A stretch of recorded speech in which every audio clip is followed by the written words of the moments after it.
Good morning, everyone. Happy Monday to you. It's good to be with you on this beautiful day here in Vail, Arizona. It is raining and it's going to rain all day today and probably snow tomorrow.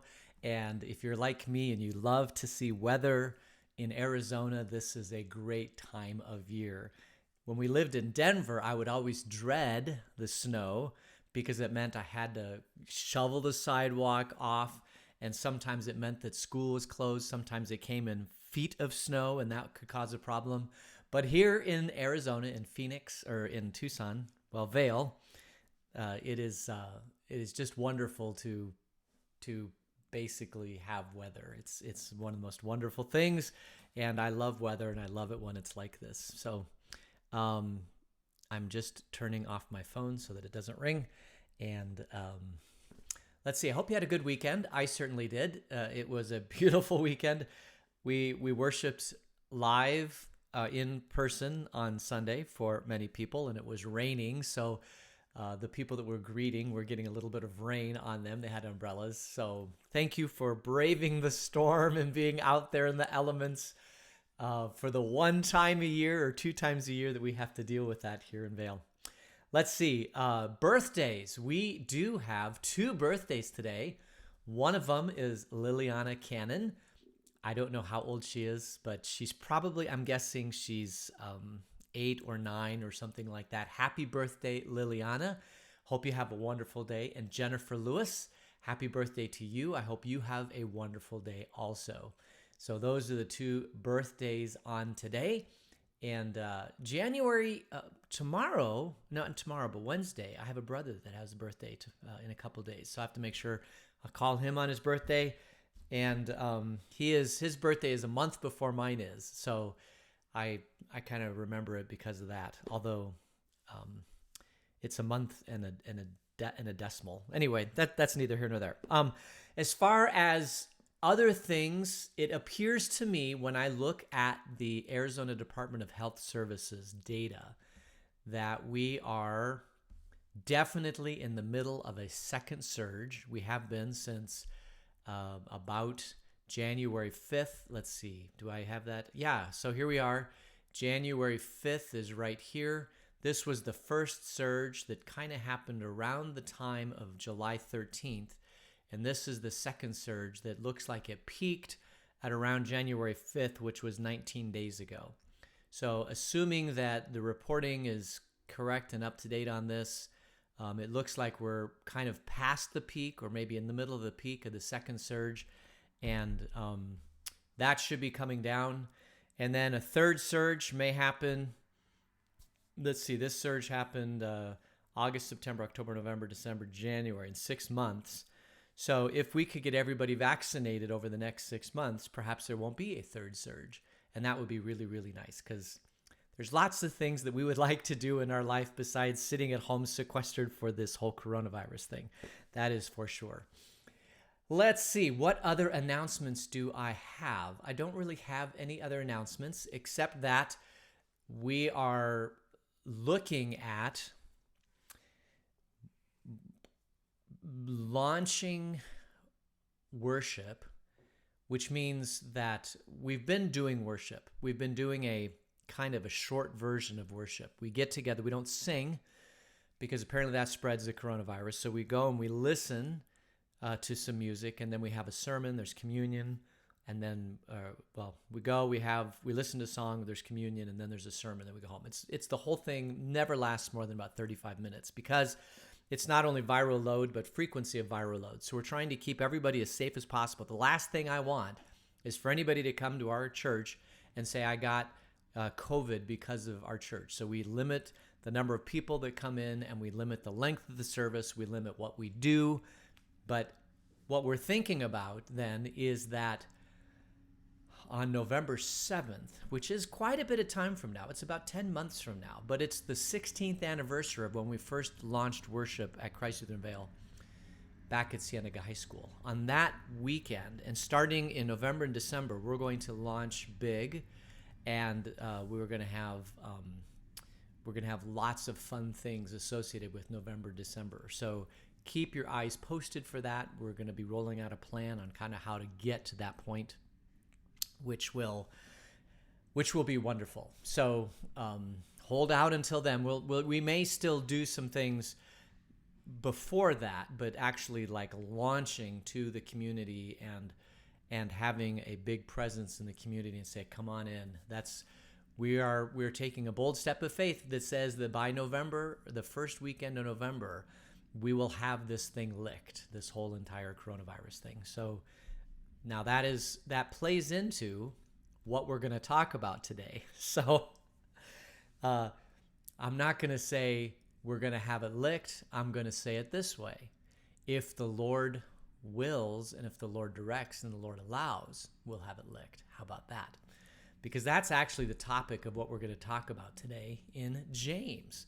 So let's just go ahead and get into James. We are still in James. We're going to finish James 4 today. And James 4 has been talking about submitting ourselves to God.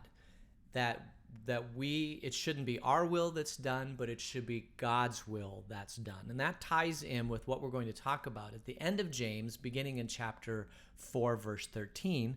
And I think we'll just go ahead and read it, and then we'll talk about it. So James 4:13 says, "Now listen, you who say today or tomorrow we will go out to this or that city, spend a year there, carry on business and make money. Why, you don't even know what will happen tomorrow. What is your life? You are a mist that appears for a little while and then vanishes. Instead, you ought to say, if it is the Lord's will, we will live and do this or that.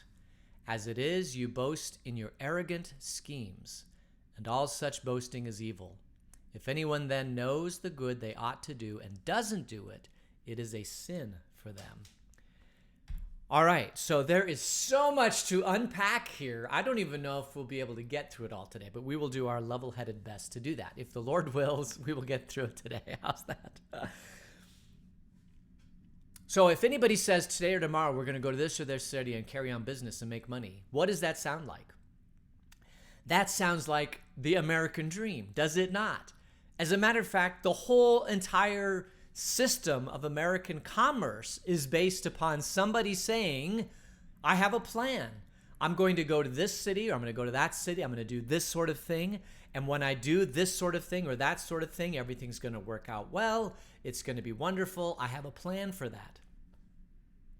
That's how the American dream works. We plan for these things. And if you've ever seen anybody with a business plan, they will say things like, all right, this is the product or service I'm going to sell. This is how much I'm going to sell it for. And if I sell so many units of it, or if I do so many hours of service, this is the income that's going to come in. And this is how much I'm paying on my employees. And this is the cost of goods and services. And they develop a business plan. And if the business plan shows the bottom line is it's going to make money, then we go ahead and we market that business plan. We find investors for that business plan. We do that business plan. This is what we do as Americans. It's systemic to how we live our life. The thought of not doing a business plan would be anathema to us. I'm reminded of the guy that started FedEx a number of years ago. It was actually a doctor dissertation, I think it was, or maybe a master's degree dissertation. And he said, if we have airplanes that bring goods to a central hub, and overnight we ship from one airplane to another ship, we transfer it and then goes out again, we could have a thing called overnight shipping. And of course, back at the beginning of FedEx, before it was even around, people said, no, you can't get overnight shipping. But he showed a plan that showed it worked. It was part of his thesis. He showed it to his professor. His professor looked at it and said, yeah, this isn't going to work. It's not, I'm sorry. But the guy was persistent. And because you imagine starting FedEx, you cannot do overnight shipping unless you have an airplane that brings these goods and services from cities to a central hub. It is an incredible amount of planning and effort and coordination. But he had a business plan. He took it to a bank. The bank authorized the money, and he started working on the business plan, and lo and behold, now we have overnight shipping. And overnight shipping has been a boon for a lot of industries, including Amazon, which used FedEx early on, but now they have their own shipping. And now you can actually order something online and it'll show up on your doorstep either tomorrow or today, which in and of itself is just absolutely amazing. Absolutely amazing. This is the American dream. And the American dream is a whole bunch of creative people living in America that says, well, maybe we could try this. And so they develop a business plan and they take it and find investors. And sure enough, the investors say, yeah, let's do it. And every day, it seems like in the United States or in the free world, there is somebody coming up with a new product or service that tells you what it is that you can do. And this is wonderful. This is great. So for James to say, you arrogant schemers, it just goes against everything that most of us Americans believe in, or most of us in the Western world believe in, because at some level, this is deep rooted in who we are as Americans. So let's unpack this a little bit, because I think James actually is onto something here, but we need to actually just go back a little bit. Actually go back a little bit to the beginning. And you're saying, what do you mean by the beginning? I mean Genesis is what I mean. Because when God created man, he did two things. He created man in his own image. It says in Genesis 1:26, then God, well, here, I'll even read it to you. Then God said, let us make mankind in our image, in our likeness, so that they may rule over the fish in the sea and the birds in the sky, over the livestock and the wild animals, and over all creatures that move along the ground. So God created man in his own image. I'll just stop right there. We are created in the image of God. What does that mean? Well, it means a lot of things, but for me, I think what it means is that we have the ability to think, and we have the ability to overcome obstacles. We have the ability to extrapolate beyond what we can see. I was watching something on Temple Grandin, who is autistic. And apparently one of the things about autistic people is that they cannot see beyond what they've normally seen before. So in autism, for example, if you change the furniture around for somebody who's severely autistic and they haven't seen the furniture in those positions before, it freaks them out. Even though it's the exact same furniture, it's just in a different layout around the table. It's very difficult for them. But aside from autistic people, we as humans can extrapolate the world around us and make predictions about the future that other creatures cannot do. As a matter of fact, mankind is the only one that can actually look into the future and say, this is what I think the future is going to look like. And I mean, there's other things that we can do. We can create, which other animals can do, but we can purposely create, and we get the benefit of being in the image of God that takes our children and creates a future for them. Whereas cows or other animals, they don't get to create the future for their children. The future happens to them.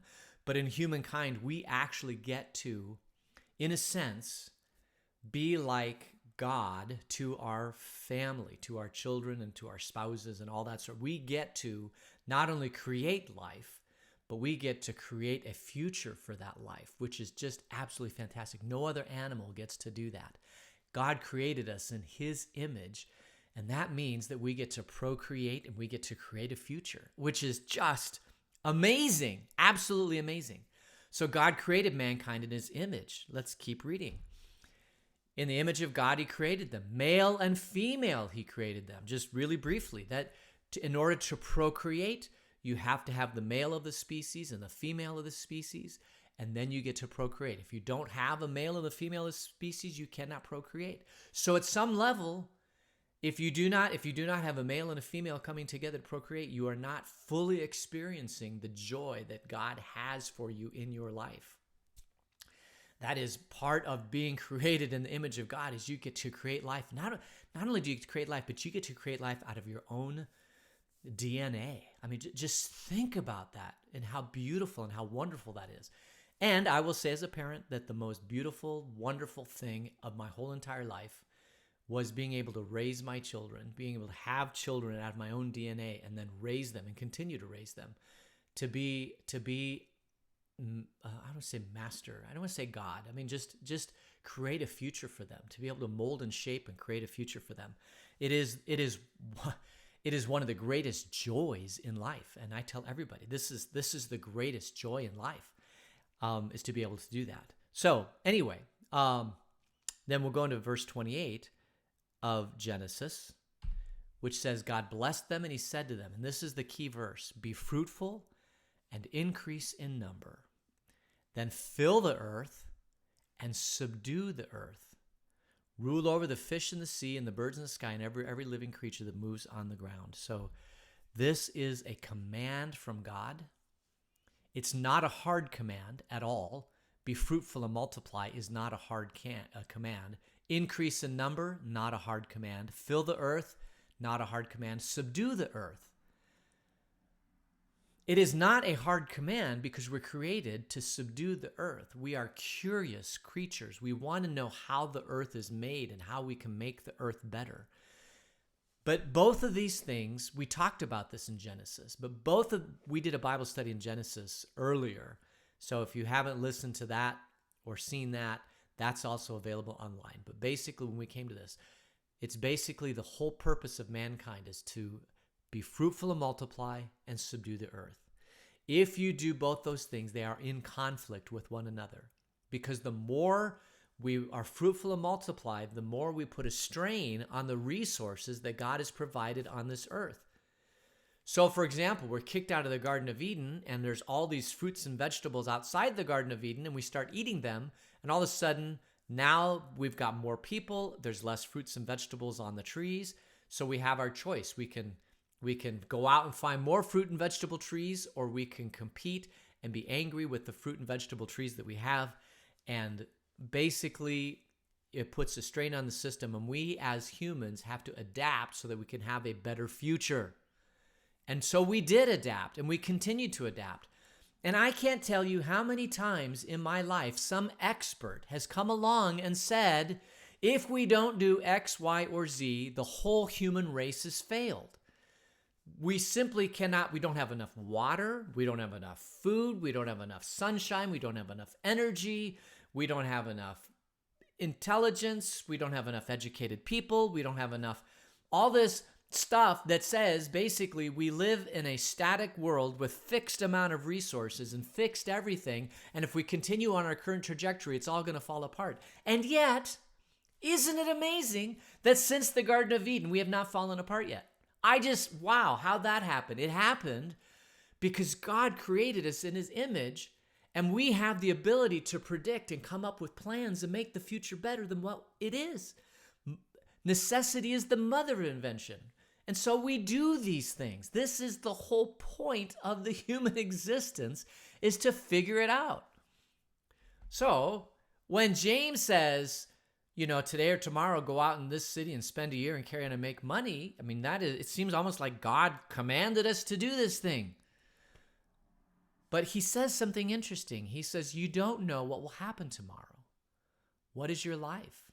You are a mist that appears for a little while and then vanishes. Instead, you should say, if it's the Lord's will, we will live and we will do this or that. I get this image of a person that comes up to a rabbi, to James, and says, hey, I'm going to grow grapes in my plot of ground here, and then we're going to make wine, and I'm going to sell the wine, and things are going to be good. And hey, I'm even going to give some of the wine to you, Mr. Priest, so you'll have some wine too for all the ceremonies and all that sort of thing.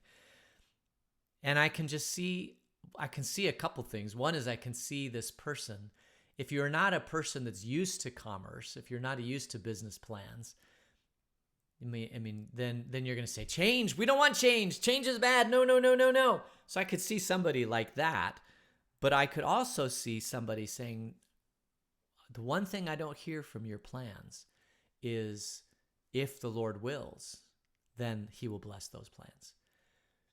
And that, my friends, I think is the key takeaway from this part of James, that there is nothing wrong. He doesn't say anything wrong about making plans.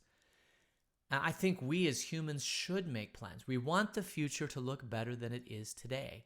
We want the future to be better for our children. We want to solve a lot of these problems. We want to solve malaria. We want to solve coronavirus. We want to solve poverty.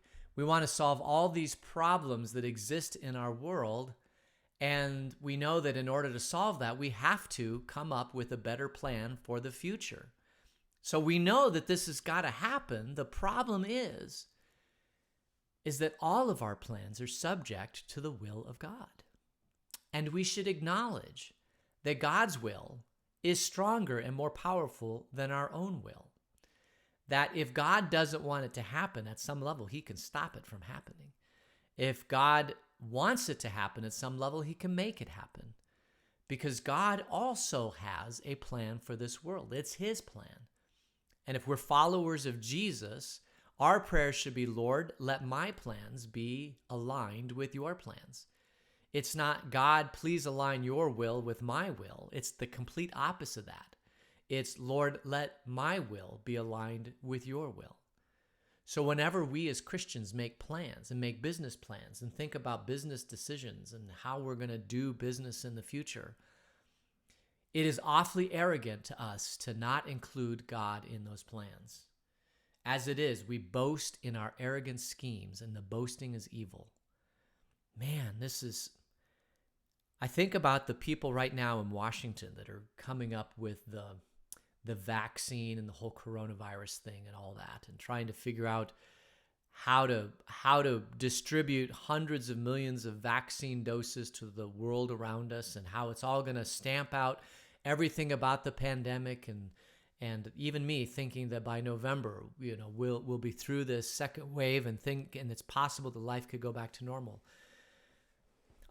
It is awfully arrogant for me to say that. Well, first of all, it's arrogant because I don't know anything about the field. But second, it's arrogant because you just never know. You just never know. And so every plan that we have in this world, we should stop and consider, is this what God wants us to do? And we should also stop and consider that God is bigger and more powerful than any of our plans. And so we should pray, God, please look after this plan. Help me develop this plan. Let me understand that this plan is okay and that it's aligned with your will. And Lord, if it's your will and everything in this, then please bless this plan. We should not stop adding God to our equation for any plan for the future. Because if you don't add God to your plan, you're being very arrogant. I think about in contracts. Contracts is where somebody says, I'm going to do X, Y, and Z, and you're going to do X, Y, and Z. A contract is a promise of a future plan, right? And oftentimes in most contracts today, especially if it's something big, there's this terminology called a force majeure. I don't know if I'm saying that right, but it's basically that if there is something in the world that happens, like a war or a pandemic or an earthquake or something of that nature that disrupts this plan, then we're both off the hook for this plan because we have no control over God. We have no control over the things that can happen that we have no control over. And so they'll even put clauses like that in a contract to kind of make sure because we don't know. We don't know what's going to happen in the future. We can make all the plans in the world, but God is more powerful than any of our plans, and it is awfully arrogant to say that this is what it's going to look like in the future, absolute certainty. I'll give you another example of this. When I was an engineer, one of the things that I did, believe it or not, was in a field called transportation planning. And just really quickly, what transportation planning is somebody in an ivory tower sitting somewhere in the state of Arizona or in Tucson makes predictions for where the traffic is going to be in the future. And that is done through a whole series of models, which is basically where the population shift's going. And right now there's a population shift increase into the state of Arizona. And then somebody in the economic department of Arizona then says, well, how much of that's going to Tucson and how much of that's going to go to Maricopa County, and then how much are distributed to other counties. And then somebody, the organization is called the Pima Association of Governments, PAG, here in Tucson, takes those population projections, and then they say where in Pima County are people likely to locate, and where's new housing going to be constructed and all that sort of thing. And then at some level, those data then get to somebody like me, which was a transportation planner, that would say, all right, if all of this stuff happens, here's where the traffic is going to increase, and here is where we need new roads. And I was actually, so we would have these very, very complicated models. And I remember getting training and learning about the theory of modeling and all this sort of thing. And I remember sitting in a guy, he was from Wisconsin, and he was a transportation modeler theorist. And he said, you know, if all of your projection, he went and said, here's the high end of your projection, low end of projection. If they're all off, you could be off by as much as 80% on your projection. I remember sitting in the class thinking, well, if I'm off by 80%, that really isn't helpful whatsoever to anybody who's making projections about where this should go. And he says, well, you could be, but statistically, some of these errors are going to be high and some of these errors are going to be low. And it's probably a good gut check just to say where everything's going to happen. And I remember in my master's degree, because I was learning all this, one of the products that I produced was going back 15 years and looking where we thought the population would increase to actually where it did increase. And I produced a report on that, submitted it to a class. And it wasn't actually that far off, which was surprising. We did a pretty good job of predicting, but in some areas we did a horrible job of predicting where the increase in population was going to be. Because I've always been fascinated by the future. And like, how good is our projection of the future? And the fact is, projecting the future is not bad, but it is an art form rather than a science, because nobody can project the future. As much as we want to project the future so that we can plan for the future and make grand plans for how things are going to happen. For example, right now, people who are planning where the roads are probably are not taking into account the fact that we will probably have automated vehicles in the future.